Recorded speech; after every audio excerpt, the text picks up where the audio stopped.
과연 정말로 닥터조 선생님이나 닥터스리 선생님은 사람들을 선동하는 걸까요? 아니면 정말 환자들의 건강을 위해서 소신 있는 발언을 하고 계시는 걸까요? 건강 관련한 유튜브 채널 중에 닥터조의 건강 이야기라는 채널과 닥터스리 한미일 의사의 쉬운 이야기라는 채널이 있습니다. 닥터조 선생님은 미국의 카이로프락터이시고 닥터스리 선생님은 국내 신경외과 전문의이십니다. 각각 구독자 29만 명, 21만 명의 대형 유튜버이신데 공통적으로 저번 시간에 얘기한 밀가루, 유제품, 설탕, MSG에 대하여 부정적인 의견을 가지고 계십니다. 때문에 이 채널들에 대하여 좋아하고 따르는 사람들도 있지만 괜한 공포를 조장하고 선동한다는 듯한 비판이나 공격적인 댓글들도 덜어 있습니다. 과연 정말로 닥터조 선생님이나 닥터스리 선생님은 사람들을 선동하는 걸까요? 아니면 정말 환자들의 건강을 위해서 소신 있는 발언을 하고 계시는 걸까요? 이 얘기를 하려면은 먼저 이런 주제가 왜 항상 이렇게 논란이 많은지에 대해 좀 이해를 할 필요가 있습니다. 인터넷에 조금만 검색해 보면은 특정 음식들이 건강에 좋다, 안 좋다 이런 거에 대한 논쟁들이 참 많은데요.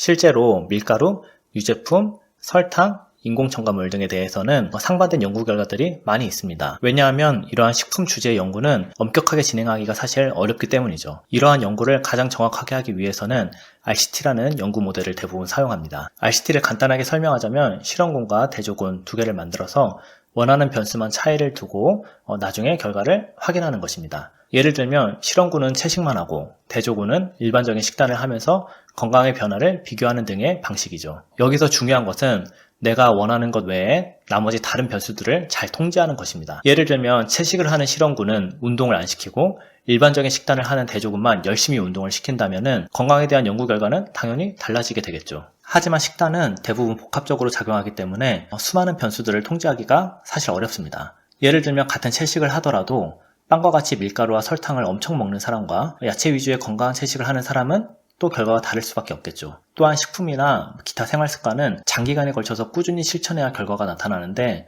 이는 더욱더 양질의 연구를 어렵게 만듭니다. 연구자가 피험자들을 모아서 일주일만 식단을 엄격하게 관리하는 것은 그래도 가능할 수 있을지 모르겠지만 몇 달에 걸쳐서 특정 식단을 고수하도록 통제하는 것은 사실 거의 불가능에 가깝죠. 그리고 마지막으로 이러한 연구들로 인해서 경제적인 이해관계가 있는 경우가 거의 없기 때문에 이런 경제적인 지원도 다른 연구들에 비해서 빈약할 수밖에 없습니다. 신약 개발과 같은 경우에는 어떤 회사가 특정 신약을 개발하는 데 성공하고 그거에 대한 라이센스를 가지고 있다면 연구에 투자한 금액과 비교할 수 없을 정도로 막대한 경제적 이득을 얻을 수가 있겠죠. 하지만 만약 어떤 식단이나 어떤 음식이 건강에 좋다고 해서 사실 그걸로 인해서 어떤 특정한 회사나 사람이 특허 등을 가지고서 배타적인 그런 이득을 볼 수 있는 경우는 거의 없습니다. 그렇기 때문에 이런 음식이나 여러 가지 생활 습관들은 대규모의 엄격한 연구가 진행되기가 더 어려운 것이죠.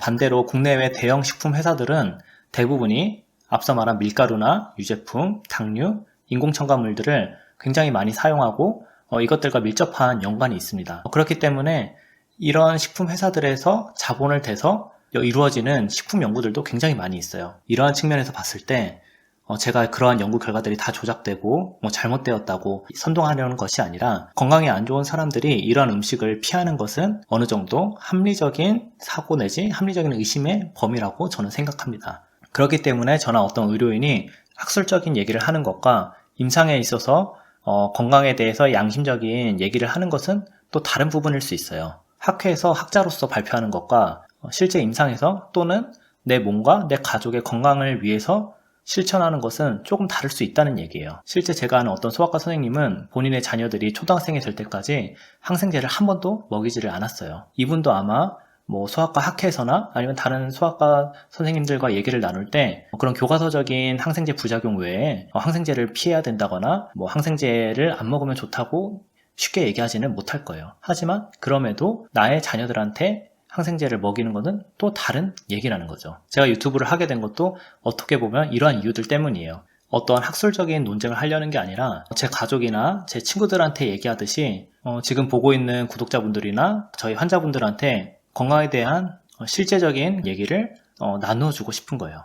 특히 지금 영상을 보고 계시는 분들 중에서 현재 해결되지 않은 건강 문제로 고민하고 계시는 분들은 조금 더 넓은 스펙트럼을 가지고 건강에 대한 다양한 의견을 수렴할 필요가 있어요. 이거는 진짜 경험해본 사람만이 확신할 수 있게 얘기할 수 있는 부분인데 제가 사실 자가면역성 습진이 너무 심해서 죽을 생각도 했던 사람이에요. 당시에는 이랬던 피부가 이 정도로 좋아졌습니다. 다음 시간에는 제가 어떠한 과정을 통해서 또 어떤 습관들을 통해서 건강을 되찾았는지 구체적인 얘기들을 나누어 보려고 해요.